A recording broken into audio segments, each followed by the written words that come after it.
ជំរាបសួរលោកគ្រូអ្នកគ្រូបាទអរគុណព្រះអង្គ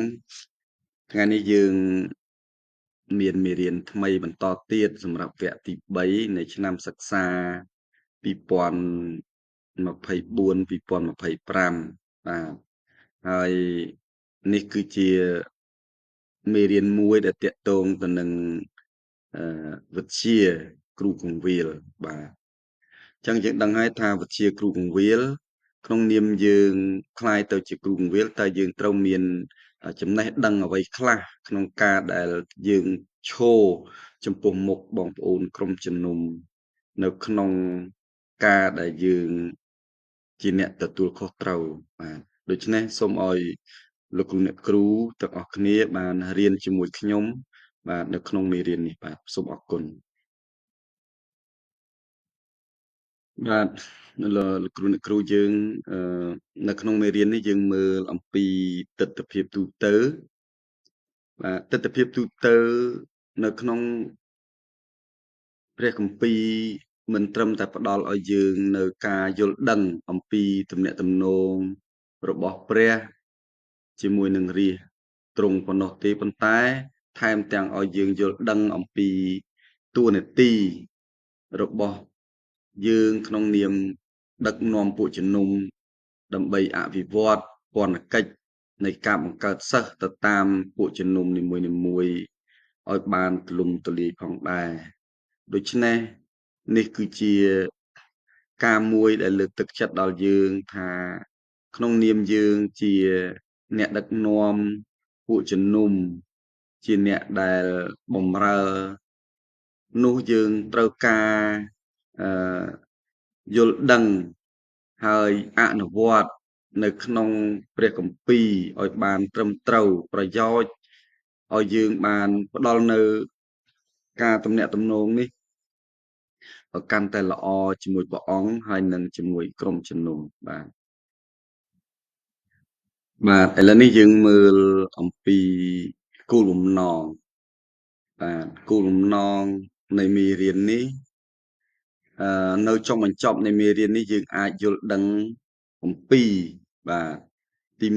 1ពិពណ៌នាអំពីតួនាទីសំខាន់នៃភាពជាអ្នកដឹកនាំពួកជំនុំតាក់ទងទៅនឹងទិដ្ឋភាពសំខាន់នៃពួកជំនុំនីមួយៗបាទចំណុចទី1ចំណុចទី2គឺរាយបញ្ជីនិងពន្យល់ពីកម្រិតទាំង3នៃពន្ធកិច្ចបាទសម្រាប់អឺក្រុមជំនុំដែលបង្កើតសិស្សបាទហើយផ្ដល់គោលបំណងសំខាន់បាទសំខាន់នៃកម្រិតនីមួយៗបាទកម្រិតនីមួយៗហើយដូចនៅក្នុងព្រះគម្ពីរយូហានបាទយូហាន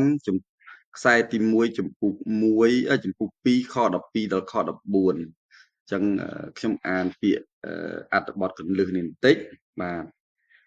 យូហានខ្សែទី1ចំពុក2ខ12ដល់ខ14កូនតូចរាល់គ្នាអើយខ្ញុំសរសេរផ្ញើមកអ្នករាល់គ្នាពីព្រោះទ្រង់បានអត់ទោសបាបរបស់អ្នករាល់គ្នាហើយដោយយល់ដល់ព្រះនាមទ្រង់ឪពុករាល់គ្នាអើយខ្ញុំសរសេរផ្ញើមកអ្នករាល់គ្នាពីព្រោះបានស្គាល់ព្រះដែលទ្រង់គង់នៅតាំងពីដើមរៀងមកកំឡោះរាល់គ្នាអើយខ្ញុំសរសេរផ្ញើមកអ្នករាល់គ្នាពីព្រោះបានឈ្នះមេអំណាចមេកំណាចហើយក្មេងរាល់គ្នាអើយខ្ញុំបានសរសេរផ្ញើមកអ្នករាល់គ្នាពីព្រោះបានស្គាល់ព្រះវរបិតាឪពុករាល់គ្នាអើយខ្ញុំសរសេរមកអ្នករាល់គ្នាគឺពីព្រោះបានស្គាល់ព្រះដែលគង់នៅតាំងពីដើមរៀងមកកំឡោះរាល់គ្នាអើយខ្ញុំបានសរសេរផ្ញើមកអ្នករាល់គ្នាពីព្រោះមានកម្លាំងហើយព្រោះព្រះបន្ទូលក៏ស្ថិតនៅក្នុងអ្នករាល់គ្នា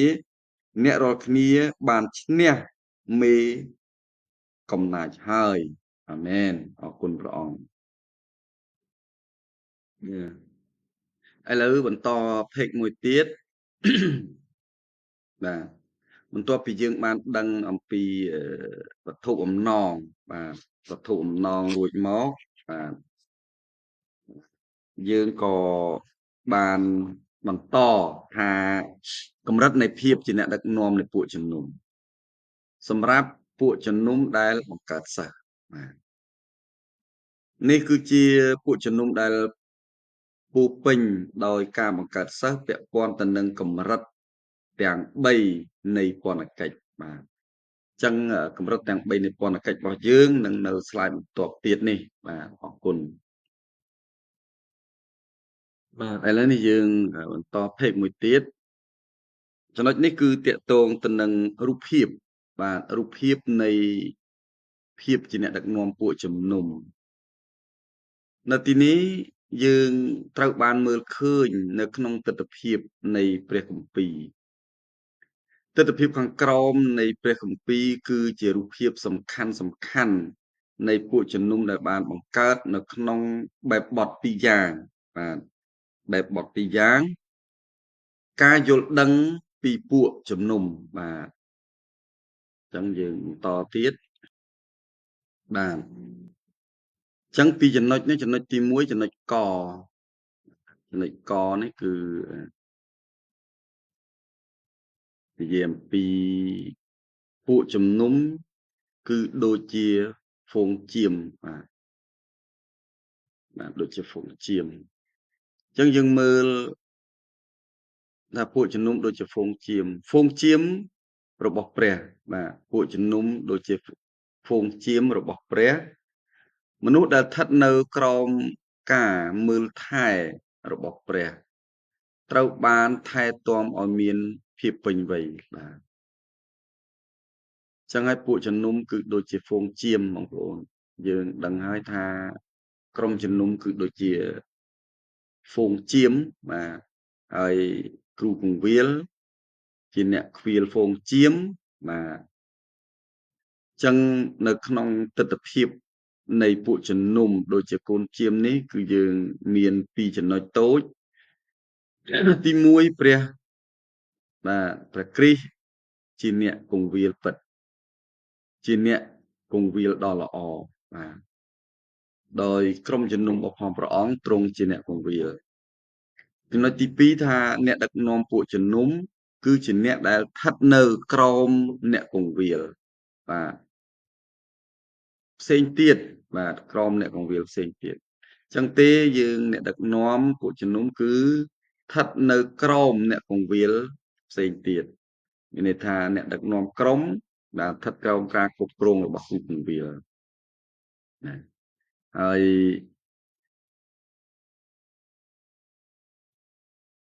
បន្ថែមនឹងការយកចិត្តទុកដាក់របស់ព្រះបាទចំពោះរាជរបស់ព្រះអង្គហើយពួកគេក៏បានផ្គត់ផ្គង់ដោយយកចិត្តទុកដាក់នឹងអ្នកដឹកនាំអ្នកជឿដើម្បីសុខភាពនិងភាពពេញវ័យរបស់ពួកអ្នកដែលគេពួកគេឆ្ពោះទៅរកភាពដូចជាអឺព្រះគ្រីស្ទដែលព្រះអង្គបានយាងមកហើយធ្វើជាអ្នកពង្រៀលដ៏ល្អបាទអ្នកពង្រៀលដ៏ល្អចឹងយើងត្រូវតែឆ្ពោះបាទសរុបភាពដូចជាព្រះគ្រីស្ទបាទដូចជាព្រះគ្រីស្ទចឹងដូចខ្ញុំតែងតែនិយាយអញ្ចឹងថាយើងត្រូវការថតចម្លងព្រះគ្រីស្ទដាក់នៅក្នុងជីវិតយើងដើម្បីជាពន្លឺអំបិលនិងអំភ្លឺទៅលើលោកីយ៍នេះបាទអរគុណយើងបន្តភេកមួយទៀតបាទលោកគ្រូអ្នកគ្រូយើងដល់ចំណុចទី2ចំណុចខបាទមិញចំណុចកមាន2ចំណុចឥឡូវចូលដល់ចំណុចខបាទខចំណុចខគឺពួកជំនុំនៅក្នុងនគរបាទពួកជំនុំនៅក្នុងនគរចឹងនគរព្រះដែលមនុស្សស្ថិតនៅក្រោមបាទការបង្គាប់របស់ព្រះបាទសហការគ្នាប្រឆាំងនឹងសត្រូវបាទនៅទីនេះបានប្រាប់ពីចំណុចមួយទៀតបាទដែលចង់និយាយថាចំណុចទី1គឺនិយាយពីកូនចៀមបាទនិយាយពីកូនចៀមហើយ បាទនិយាយពីហ្នឹងហើយចំណុច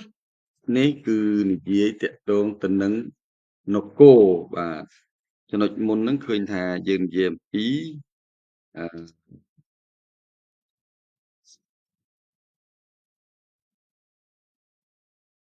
ហ្វូងជៀមបាទឥឡូវយើងមើលនៅក្នុងនេះនគរព្រះមនុស្សដែលស្ថិតនៅក្រោមការបង្គាប់របស់ព្រះបាទចង់និយាយថានគរនៅទីនេះគឺសំដៅទៅលើអឺនគររបស់ព្រះអង្គធម្មតាតែកាលណាមានស្ដេចគេហៅនគរបាទបើប្រទេសដែលអត់មានស្ដេចគេមិនហៅនគរទេហៅថាប្រទេសបាទប៉ុន្តែប្រទេសដូចគ្នាឧទាហរណ៍ថាប្រទេសកម្ពុជាយើងមានស្ដេចដែរប៉ុន្តែគ្រាន់ថាយើងប្រើព្រះរាជាណាចក្របាទព្រះរាជាណាចក្របាទហើយយើងក៏មាននគររបស់ស្ដេចបាទហើយនគរហ្នឹងគឺរាប់ទៅមានទឹកដីមានប្រជាពលរដ្ឋបាទមានរចនាសម្ព័ន្ធដឹកនាំនឹងគេហៅថានគរបាទឬក៏រដ្ឋដែរនៅទីនេះគឺចំណុចខនេះគឺមាន2ចំណុចតូចទៀតដែរគឺទី1ព្រះគ្រីស្ទជាស្ដេចបាទជាព្រះលើព្រះបាទមានន័យថាព្រះអង្គជាព្រះលើគ្រប់អស់ទាំងព្រះបាទហើយចំណុចទី2អ្នកដឹកនាំពួកជំនុំគឺជាគ្រូបង្រៀនបាទព្រះបន្ទូលព្រះពង្រីកសិទ្ធិអំណាចរបស់ព្រះទៅកាន់រាជរបស់ទ្រង់ពួកគេបណ្ដុះបណ្ដាលអ្នកជឿតាមផែនការរបស់ព្រះដើម្បីយកឈ្នះលើលោកីយ៍សាច់ឈាមនិងអារក្សបាទហើយអឺបាទលើសម្រាប់បាទ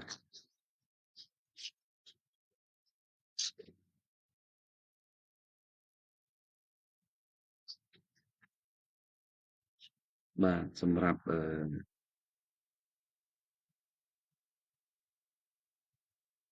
ផែនការព្រះដើម្បីយកឈ្នះលោកីយ៍តាមសាច់ឈាម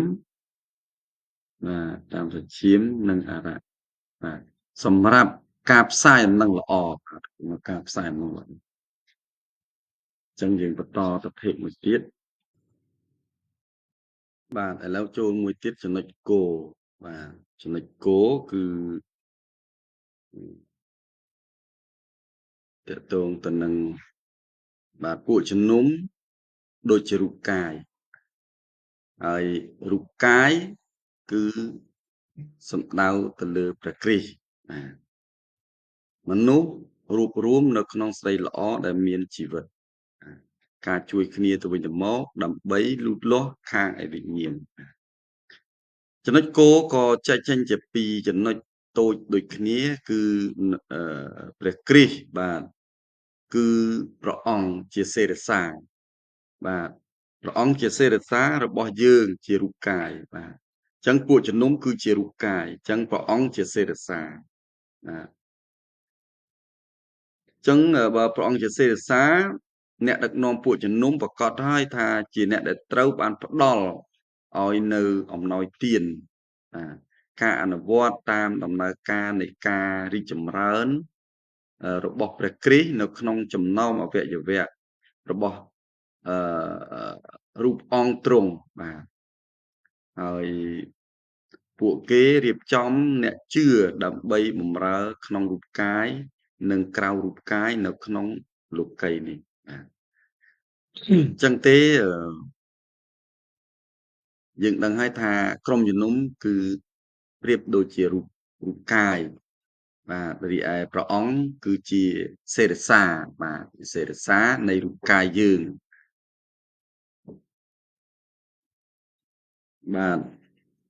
បាទឥឡូវចូលដល់ចំណុចទី4គឺចំណុចខបាទ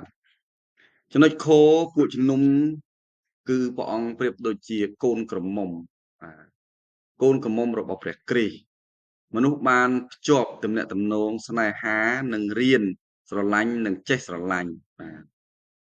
និងចេះស្រឡាញ់ហើយអញ្ចឹងបើយើងជាកូនក្រមុំព្រះអង្គគឺជាអីបាទចំណុចទី1ព្រះគ្រីស្ទជាកូនកំឡោះហើយអ្នកដឹកនាំពួកជំនុំគឺជានិមិត្តរូបរបស់កូនកំឡោះ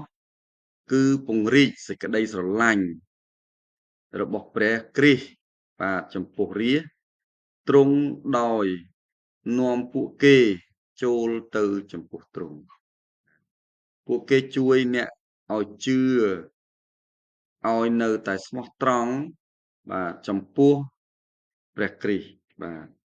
ចំពោះព្រះគ្រីស្ទឲ្យមានសេចក្តីស្រឡាញ់យ៉ាងជ្រាលជ្រៅបាទស្រឡាញ់យ៉ាងជ្រាលជ្រៅនិងអឺបាទនឹងមិនអាចខានបានអាចខានចឹងហើយបានជាព្រះអង្គបាទចាត់ទុកយើងទាំងអស់គ្នាជាកូនក្រមុំព្រះអង្គគឺជាកូនកំឡោះដោយដែលនៅក្នុងព្រះគម្ពីរយូហានបាននិយាយអំពីស្ត្រីទាំង10បាទដែលកាន់ចង្កៀងបាទជាកូនក្រមុំរងចាំកូនកំឡោះមកហើយស្ត្រី5នាក់នោះក៏បានទទួលបានហើយស្រី5នាក់ទៀតក៏មិនបានទទួលដោយខ្វះភាពម្ចាស់ការក្នុងការដែលអឺបាទមើលថែដូចថាប្រេងបាទអស់ប្រេងកណ្ដាលទីបាទអរគុណព្រះអង្គសូមឲ្យយើងបានបន្តប្រភេទថ្មីទៀតបាទអញ្ចឹងឃើញថាប្រមាណ slide ខាងមុខនេះវាគ្រាន់តែជាការចាប់ផ្ដើមដើម្បីឲ្យយើងបានដឹងអំពីទិដ្ឋភាពទូទៅនៅក្នុងមេរៀននេះឥឡូវនេះយើងចូលដល់កម្រិតមួយគេថាភាពជាអ្នកដឹកនាំពួកជំនុំបាទសម្រាប់ពួកជំនុំដែលបង្កើតសិស្សបាទឥឡូវយើងចូលដល់ប្រធានបទបាទនៅក្នុងកម្រិតដំបូងនេះបាទ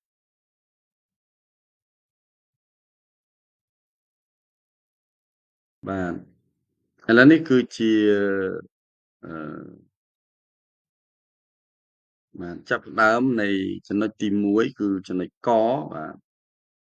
នៅក្នុងមេរៀនដែលតាក់ទងទៅនឹងកម្រិតនៃភាពជាអ្នកដឹកនាំពួកជំនុំសម្រាប់បង្កើតសិស្សបាទអញ្ចឹងចំណុចកបាទកទី1ការបង្រៀនបាទរាជរបស់ព្រះតាមរយៈពន្ធកិច្ចនៃការថែទាំនិងការលូតលាស់បាទនេះគឺជាឈ្មោះបាទគឺជាការឈ្មោះឬក៏ការកសាងនិងការស្ដារឡើងវិញសម្រាប់ការរីកចម្រើនផ្ទាល់ខ្លួនឈ្មោះដែលណែនាំសម្រាប់អ្នកដឹកនាំពួកជំនុំអឺនោះគឺជាការដែលយើងឃើញនៅទី1នៅក្រមគ្រូពង្វាលបាទឬក៏មិត្តភ័ក្តិបាទរបស់កូនកំឡោះហើយចំណុចនេះផងដែរថាមាន2បាទ2សងខាងនេះទី1នៅក្រមអឺអ្នកគង្វាលហើយមួយទៀតទិដ្ឋភាពរបស់កូនកំឡោះអញ្ចឹងបើយើងមើលនៅខាងក្រោមគ្រូពង្វាលថាគ្រូពង្វាលថែទាំរាជរបស់ព្រះឆ្ពោះទៅរកភាពពេញវ័យរួចដល់មិត្តភ័ក្តិរបស់កូនជាមនេះថាស្រឡាញ់រាជរបស់ព្រះនាំទៅរកភាពស្មោះត្រង់បាទអរគុណព្រះអង្គយើងតភេកទៀតបាទឥឡូវចូលដល់ចំណុចទី2បាទចំណុចទី2តូចឬក៏ចំណុចខបាទការបង្រៀនរាជរបស់ព្រះអង្គតាមរយៈពន្ធកិច្ចបង្ហ្វឹកបង្ហ្វឺនបាទហើយនេះគឺជាការបង្វឹកបង្វើននិងចម្រើនកម្លាំងសម្រាប់ការបង្កើតបន្ថែមបាទឈ្មោះដែលអ្នកណែនាំសម្រាប់អ្នកដឹកនាំជំនុំនៅទីនេះគឺ បាទទី1មានគ្រូបង្រៀននិងព្រះបន្ទូលព្រះទី2អ្នកដឹកនាំនៃពួកជំនុំបាទអញ្ចឹងចំណុចគ្រូបង្រៀនគឺបង្វើរាជរបស់ព្រះសម្រាប់ការប្រយុទ្ធជាមួយនរណាគឺប្រយុទ្ធជាមួយនឹងសាតាំងជាមួយនឹងសត្រូវ របស់យើងហើយអ្នកដឹកនាំពួកជំនុំគឺបង្រៀនរាជរបស់ព្រះអង្គឲ្យឆ្ពោះទៅរកការថ្វាយបង្គំព្រះដ៏បរិសុទ្ធបាទបរិសុទ្ធបាទអរគុណបាទឥឡូវនេះចូលដល់ចំណុចគោលឬក៏ទី3ហ្នឹងគឺទី3បង្រៀនរាជរបស់ព្រះតាមរយៈពន្ធកិច្ចចាត់បញ្ជូនបាទអញ្ចឹងនេះជាការបញ្ជូនការបង្កើនចំនួនកាន់តែច្រើនឡើងអញ្ចឹងឈ្មោះអ្នកដែលត្រូវណែនាំគឺមាន2គឺអ្នកដែលមានអំណោយទានគឺជំនួយការមើលថែសួនបាទកន្លែងនេះគឺយើងចង់និយាយអំពីថាការបង្រៀនរាជហើយនឹងចាត់បញ្ជូនទៅបាទបង្រៀនហើយយើងបញ្ជូនគាត់ទៅដើម្បីឲ្យគាត់ទៅឈរនៅចាប់នៅចំណុចទីតាំងណាមួយដើម្បីបង្កើតសិស្សបាទបង្កើតសិស្សអញ្ចឹងអ្នកមានអំណោយទាននេះគឺសំដៅទៅលើអ្នកដែលព្រះអង្គផ្ដល់បាទអំណោយដ៏ពិសេសបាទជាងគេណាបាទគឺរៀបចំមនុស្សដើម្បីបម្រើបាទហើយមួយទៀតជំនួយការមើលថែសួនបាទកន្លែងនេះទោះបីយើងមានអ្វីមួយក៏ដោយបាទមិនមែនមួយនឹងគ្រប់គ្រាន់ទេបាទអញ្ចឹងយើងត្រូវមានការរៀបចំជាច្រើនដើម្បីឲ្យបានចំណុចណាមួយដែលយើងចង់បានគ្រប់គ្រាន់អញ្ចឹងណាបាទចឹងហើយបានជាផ្នែកខ្លះនៃរារបស់ទ្រង់ដើម្បីផលផ្លែបាទអញ្ចឹងយើងដឹងហើយថាជំនួយការមើលថែសួនបាទក៏អាចថាបានកណាត់ឬក៏បានអ្វីមួយដើម្បីអីជាផ្នែកខ្លះនៃរាជរបស់ទ្រង់ដើម្បីផលផ្លែបាទដើម្បីផលផ្លែនៅក្នុងសង្គមយើងអរគុណបាទឥឡូវនេះយើងចូលដល់មួយទៀតហើយយើងចូលដល់ចំណុចមួយទៀតគឺគោលការណ៍សម្រាប់ភាពជាអ្នកដឹកនាំពួកជំនុំបង្កើតបរិយាកាសនៃការបង្កើតសិស្សបាទនេះគឺជាអឺមេរៀនបន្ទាប់មួយទៀតបាទបាទអញ្ចឹងនៅក្នុងគោលការណ៍នេះគឺយើងមានគោលការណ៍សម្រាប់ភាពជាអ្នកដឹកនាំពួកជំនុំបង្កើតបរិយាកាសបង្កើតសិស្សនេះគឺយើងមានចំណុចថែមទៀតបាទគឺមានកបាទគឺមានកមានខបាទមានកមានខបាទមានគោអីចឹងទៅអញ្ចឹងយើងចំណុចទី1បាទចំណុចទី1នៅទីនេះចំណុចកនេះគឺរៀបចំផែនការសម្រាប់លំដាប់លំដោយនៃការបែងចែកប្រព័ន្ធបាទអញ្ចឹងតើយើងមានផែនការរៀបចំចែកប្រព័ន្ធនោះដោយរបៀបម៉េចទី1គឺលំដាប់លំដោយបាទពាក្យថាលំដាប់លំដោយនៅទីនេះគឺសំដៅទៅលើអីបាទមនុស្សម្នាក់ផ្លាស់ប្ដូរតាមរយៈដំណើរការនៃការកើនឡើងនៅកម្រិតនៃបញ្ញាបាទនៃប្រាជ្ញាបាទហើយបាទប្រឈមបាទបញ្ញាគឺកម្រិតនៃកម្រិតបញ្ហាបាទកម្រិតបញ្ហាប្រឈមការបណ្ដុះបណ្ដាលនិងឱកាសសម្រាប់ការរីកចម្រើននៅចរិយាចរិតលក្ខណៈបាទនិងសក្តានុពលនៃភាពជាអ្នកដឹកនាំរបស់គាត់វាតំណងគាត់អញ្ចឹងនេះគឺជាចំណុចទី1បាទចំណុចកបាទហើយកនេះចំណុច1បាទអញ្ចឹងក្នុងកនេះទៀតដែរអឺចំណុចមួយដដែលហ្នឹងគឺការសង្កត់ធ្ងន់ដែលមិនត្រឹមត្រូវបាទអញ្ចឹង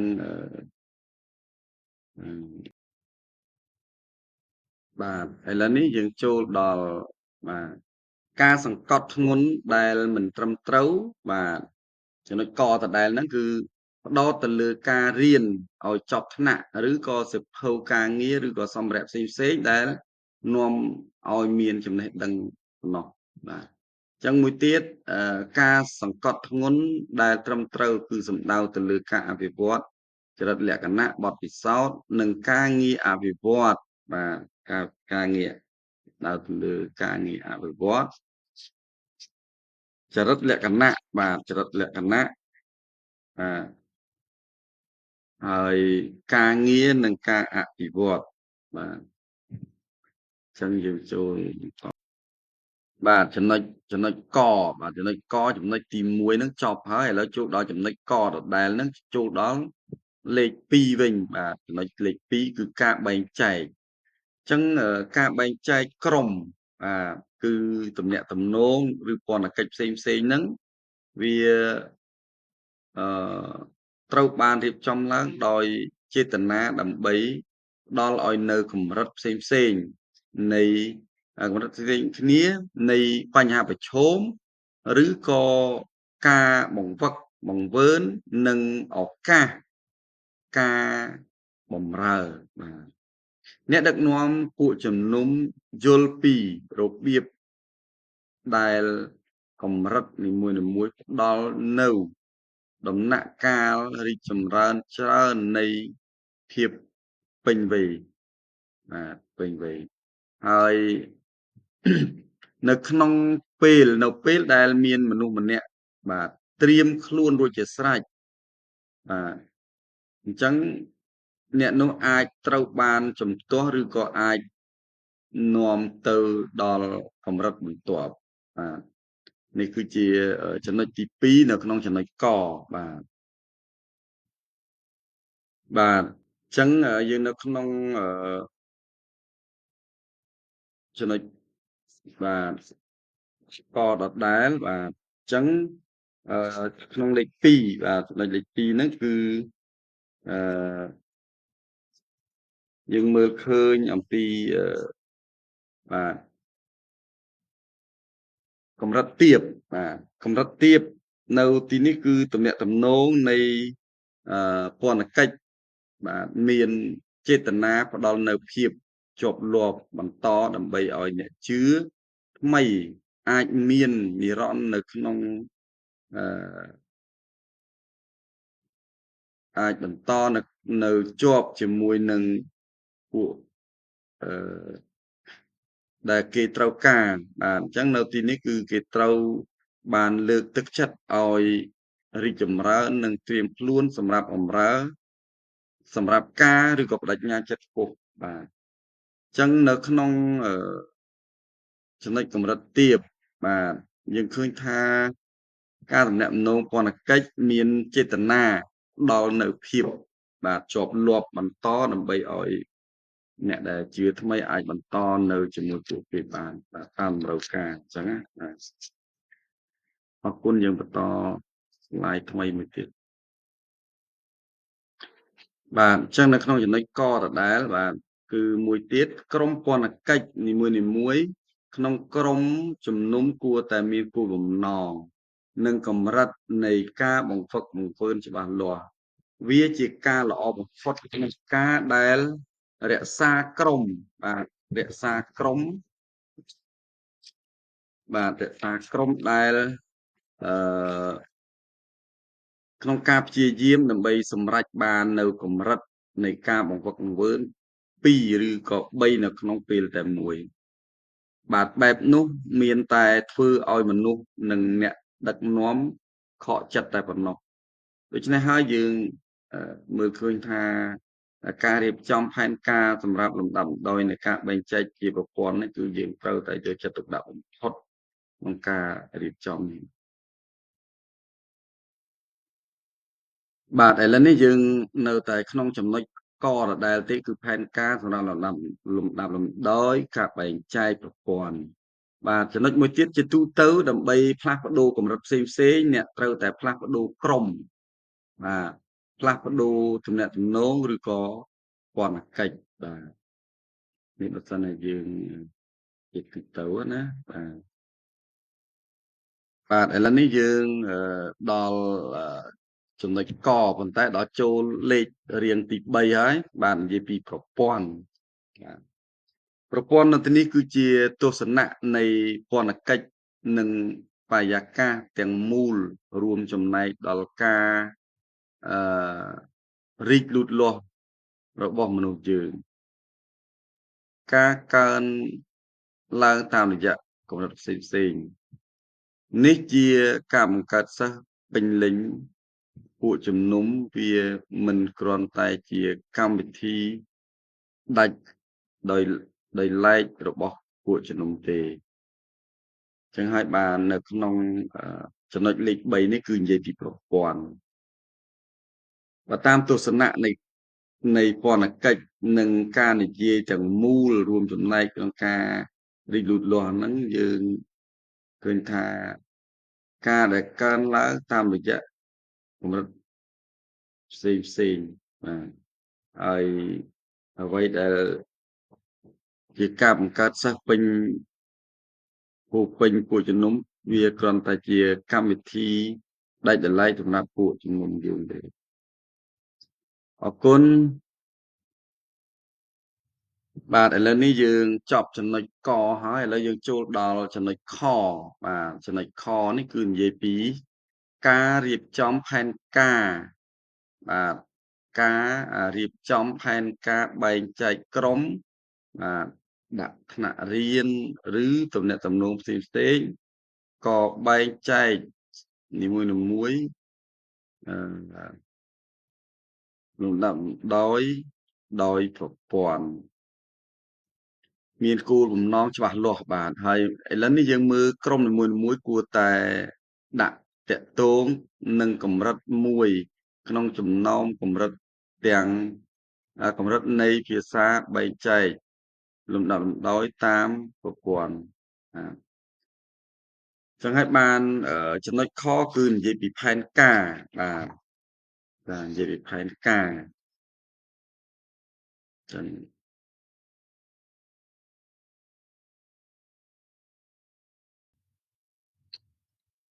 បាទអានេះស្ថិតនៅក្នុងចំណុចខដដែលបាទចំណុចខដដែលនេះគឺគ្រូពង្វាលបាទនិងអ្នកដឹកនាំបាទក្រុមជំនុំរួមចំណែកនៅក្នុងរឿងនេះបាទនៅក្នុងរឿងនេះគឺមានអីមានតាមរយៈពន្ធកិច្ចនៃការមើលថែផ្ទាល់ខ្លួនហើយតាមរយៈពន្ធកិច្ចដែលបានចែងបាទអញ្ចឹងយើងមើលនៅក្នុងអត្ថបទគ្រូពង្វាលនេះតាមរយៈពន្ធកិច្ចដែលយើងមើលថែផ្ទាល់ខ្លួនឃើញថាការចុះសួរសុខទុក្ខបាទ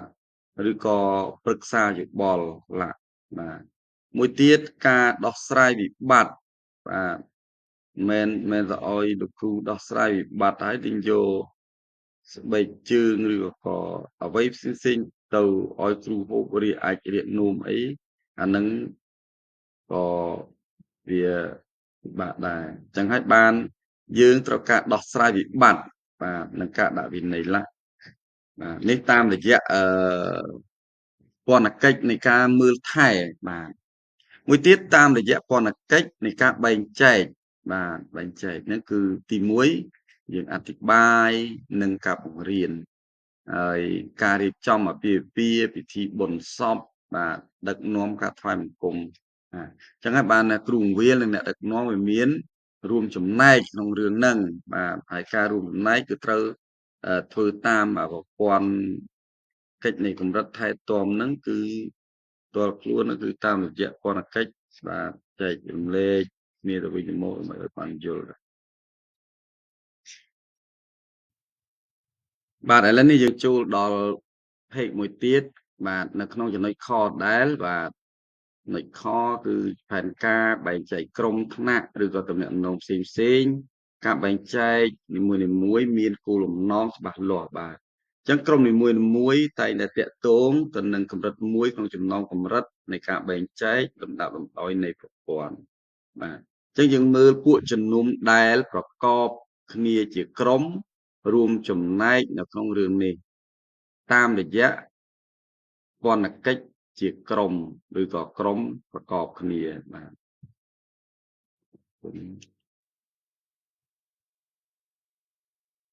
បាទឥឡូវយើងចូលដល់មួយទៀតបាទយើងចូលដល់គោលបំណងមួយទៀតហើយបាទគោលបំណងនៅកន្លែងនេះគឺយើងនិយាយពីការប្រកបនិងភាពជាកម្មសិទ្ធិការបដិញ្ញាចិត្តបាទការបដិញ្ញាចិត្តទាបបានស្នើសុំឲ្យការទំនាក់ទំនងគឺជាការដាក់ទាញដ៏សំខាន់មនុស្សអាចស្ថិតនៅក្នុងមេរៀននេះដរាបណាពួកគេចង់នៅបាទអញ្ចឹងការធ្វើជាគំរូនៃការដាក់វិន័យជាមូលដ្ឋានឬក៏នៃជីវិតគ្រីស្ទបរិស័ទតាមរយៈសមាជិកដែលមានភាពពេញវ័យជាងដូចជាបាទការស្ដាប់ព្រះគម្ពីរការអធិដ្ឋានការប្រកបការផ្សាយដំណឹងល្អលក្ខណៈបាទអញ្ចឹងនេះជាគោលបំណងមួយទៀតដើម្បីឲ្យយើងបានដឹងបាទហើយយើងរៀនបន្តទៀតបាទអញ្ចឹងយើងចូលដល់បន្តទៀតក្នុងគោលបំណងដដែលគឺការណែនាំពីនិមិត្តបាទអញ្ចឹងក្នុងពួកជំនុំនិងសក្តានុពលនៃការបង្កើតសិស្សអ្វីនិងហេតុអ្វីបាទនេះគឺជាសំណួរនៅក្នុងហ្នឹងហើយការលើកទឹកចិត្តខ្ពស់ឆ្ពោះទៅរកភាពរីកចម្រើនផ្ទាល់ខ្លួនបាទជាការពិតណាស់នៅពេលដែលយើងបានចុះសួរសុខទុក្ខឬក៏លើកទឹកចិត្តបាទធ្វើឲ្យពួកគាត់មានសន្ទុះកាន់តែខ្លាំងទឹកចិត្តលើយើងកាន់តែអរគុណព្រះអង្គបាទអញ្ចឹងក្នុងគោលបំណងដដែលទៀតបាទអញ្ចឹងបង្ហាញពីការស្វាគមន៍នៅក្នុងអឺសមាជិកថ្មីបាទសមាជិកថ្មីហើយនឹងបន្តឲ្យពួកគេចូលរួមនៅក្នុងក្រុមដោយមានអារម្មណ៍សុវត្ថិភាពបាទអញ្ចឹងចំណុចនេះគឺជាការមួយដែលយើងលើកទឹកចិត្តបាទបន្ត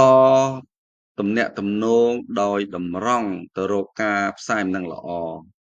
នៅពេលដែលសមាជិកក្រុមត្រូវបានកសាងអឺត្រូវបានឈូងចាប់បាទនៅពេលដែលក្រុមធ្វើការបាទប្រកបពិសេសក្នុងគោលបំណងចែកចាយដំណឹងល្អទៅកាន់មនុស្សថ្មីអញ្ចឹងនេះគឺជាគោលបំណងដែលយើងចង់បានហើយយើងឲ្យបានដឹងដល់គ្នាប្រយោជន៍ឲ្យយើងអឺដឹងថាការដែលយើងធ្វើការងារជាក្រុមវាបានគុណសម្បត្តិអ្វីខ្លះហើយគុណវិបត្តិអ្វីខ្លះបាទឥឡូវនេះយើងបន្តទៀតឥឡូវចូលដល់ចំណុចខបាទចំណុចខគឺរៀបចំផែនការបែងចែកក្រុមថ្នាក់រៀនឬក៏ទំនាក់ទំនងផ្សេងៗបែងចែកនីមួយៗមានគោលបំណងច្បាស់លាស់ក្រុមនីមួយៗតួក្រុមនីមួយៗគួរតែបាទតាក់ទងនៅក្នុងកម្រិតមួយក្នុងចំណោមកម្រិតនៃការបែងចែកលំដាប់លំដោយបាទប្រព័ន្ធបាទវាប្រព័ន្ធហ្នឹងហើយពួកជំនុំដែលប្រកបគ្នាជាក្រុមរួមចំណែកក្នុងរឿងនេះតាមរយៈពន្ធកិច្ចបាទដោយយកចិត្តទុកដាក់ផ្ទាល់ក្រុមប្រឹក្សាអ្នកដឹកនាំអឺនិងសមាជិកបាទអញ្ចឹងយើងចូលមួយទៀតគោលបំណងទាក់ទងនឹងការសួរសុខទុក្ខការប្រឹក្សាបាទការដោះស្រាយវិបត្តិការដាក់វិន័យបាទអញ្ចឹងនេះគឺជាគោលបំណងនៅក្នុងមេរៀនយើងហ្នឹងបាទឥឡូវនេះយើងបន្តចំណុចខបាទរៀបចំផែនការបែងចែកក្រុមថ្នាក់រៀនទំនាក់ទំនងផ្សេងៗការបែងចែកមួយមានវត្ថុគោលបំណងច្បាស់លាស់បាទ ក្រុមនីមួយៗដែលត្រូវតែតាក់ទងទៅនឹងកម្រិតមួយដែលចំណាយពេលវេលាការរស់នៅការរស់នៅហើយតាមលំដាប់លំដោយហ្នឹងហើយមួយទៀតអឺចំណុចទី2ហ្នឹងគឺពន្ធកិច្ចបង្វឹកបង្រៀនបាទអញ្ចឹងបង្វឹកបង្រៀនបាទដល់យុវជនក្រុមជំនុំបាទនៅក្នុងប្រទេសបាទបាទឥឡូវយើងចូលដល់ចំណុចទី3បន្តទៀតតាមរយៈគ្រូពង្វាលនិងអ្នកដឹកនាំនៃពួកជំនុំផ្សេងបាទអញ្ចឹងគ្រូពង្វាលជាគំរូនៃការបង្កើតសិស្សតាមការបណ្ដុះបណ្ដាលបាទអ្នកដឹកនាំតាមបរិបទនៃព្រះគម្ពីរយើងបង្រៀនជំនាញពាក់ព័ន្ធទៅនឹងការប្រព្រឹត្តទៅរបស់បង្កើតបន្តគេអាចអឺធ្វើវាបានល្អបំផុតនៅក្នុងក្រុមបាទតែវាអាចត្រូវបានធ្វើឲ្យ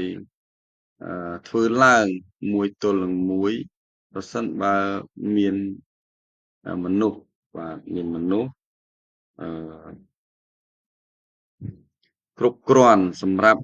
មួយក្រុមបាទគ្រប់គ្រាន់សម្រាប់មួយក្រុមបាទនៅបន្តទៀតបាទតាមរយៈគ្រូពង្វាលនិងអ្នកដឹកនាំពួកជំនុំផ្សេងអញ្ចឹងគ្រូពង្វាលធ្វើជាគំរូរបស់អឺគំរូនៃការបង្កើតសិស្សអញ្ចឹងដឹកនាំបង្វឹកបង្វើនក្រុមបង្កើតទំនាក់ទំនងមួយទល់នឹងមួយដើម្បីនឹងធ្វើបាទអឺបាទបកស្រាយប្រសិនបើមានមនុស្សគ្រប់គ្រាន់សម្រាប់មួយក្រុមអញ្ចឹងតាមរយៈគ្រូមានអ្នកដឹកនាំផ្សេងទៀតបាទឥឡូវយើងបន្តទៀតគឺតាមរយៈក្រុមជំនុំអញ្ចឹងក្រុមជំនុំក្រុមនៃសេចក្តីសញ្ញាតាមរយៈពន្ធកិច្ចជាក្រុមជំនុំ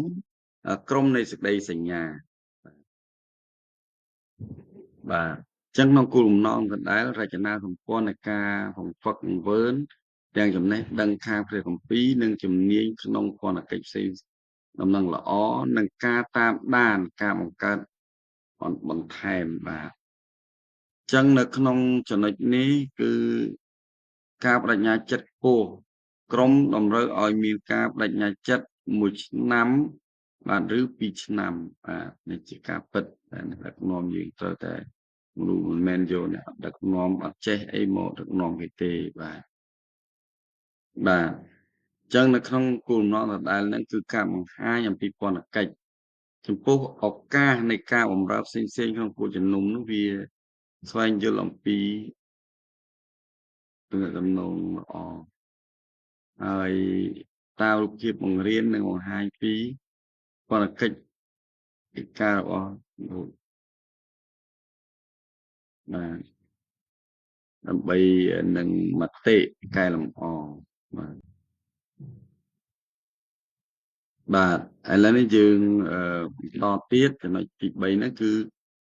តាមរយៈបាទពួកជំនុំអញ្ចឹងក្រុមនៃសេចក្តីសញ្ញាបាទអញ្ចឹងអឺតាមរយៈពន្ធកិច្ចផ្ទាល់ខ្លួនបាទផ្ទាល់ខ្លួននឹងអ្នកដឹកនាំអាចដឹកនាំអឺសមាជិកបាទអាចដឹកនាំសមាជិកនេះគឺក្នុងគោលបំណងមួយទៀតគឺពាក់ទំនាក់ទំនងយ៉ាងជ្រាលជ្រៅបាទនៅក្នុងសេចក្តីស្រឡាញ់និងការគ្រប់គ្រងដើម្បីជួយឲ្យសម្រេចសេចក្តីពិតត្រូវបានរក្សាទុកនៅក្នុងចិត្តហើយទំនួលខុសត្រូវលើទំនាក់ទំនងសម្រាប់ការលើកទឹកចិត្តឲ្យចម្រើនឡើងខាងឯគេខាងប្រព្រឹត្តបាទឡើងខាងឯកាបាទការប្រព្រឹត្តត្រួតពិនិត្យលើការស្ដាប់បង្គាប់និង ការសារភាពនៃអំពើបាបបាទនេះគឺជាទំនាក់ទំនងយ៉ាងជ្រាលជ្រៅបាទហើយការទទួលខុសត្រូវនឹងការទំនាក់ទំនងល្អបាទនៅក្នុងមេរៀននេះគឺយើងមានគោលបំណងមួយទៀតគឺអនុវត្តជំនាញនៃការបម្រើជាមួយនឹងមតិកែលម្អនិងការរៀនប្រដៅ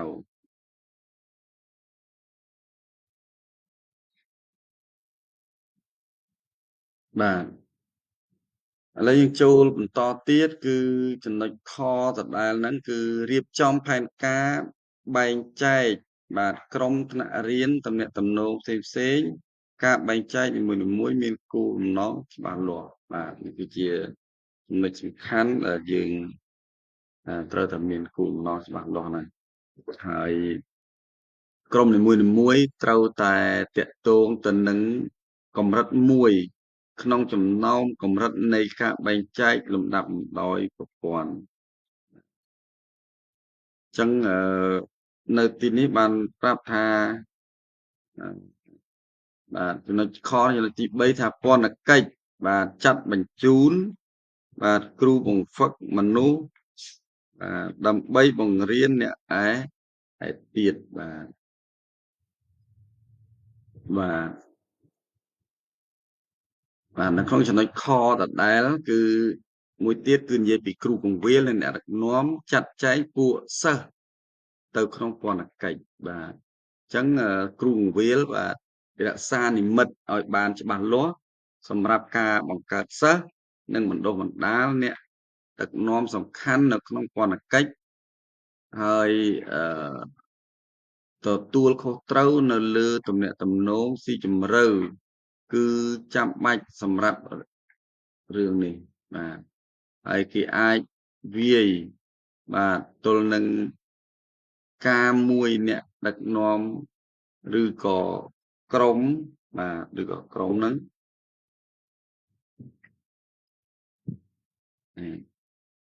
ឬក៏ជាក្រុមបាទ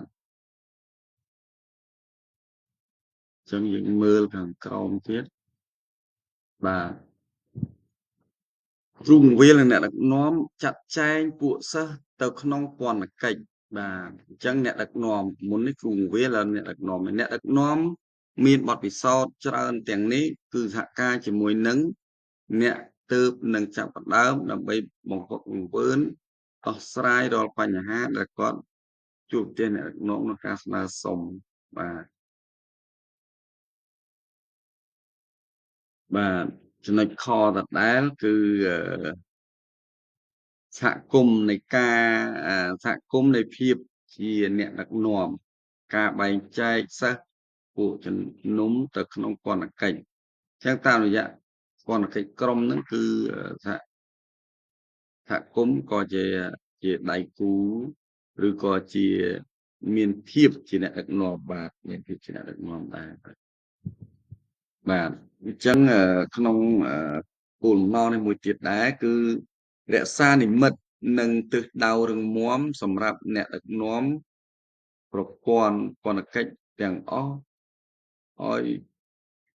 ឲ្យនៅក្នុងពួកជំនុំបាទការនិយាយអឺការសម្របសម្រួលទីនៃសកម្មភាពបាទពាក់ព័ន្ធទៅនឹងពួកជំនុំមិនដែលដើម្បីសម្រេចបាននៅនិមិត្តរបស់វា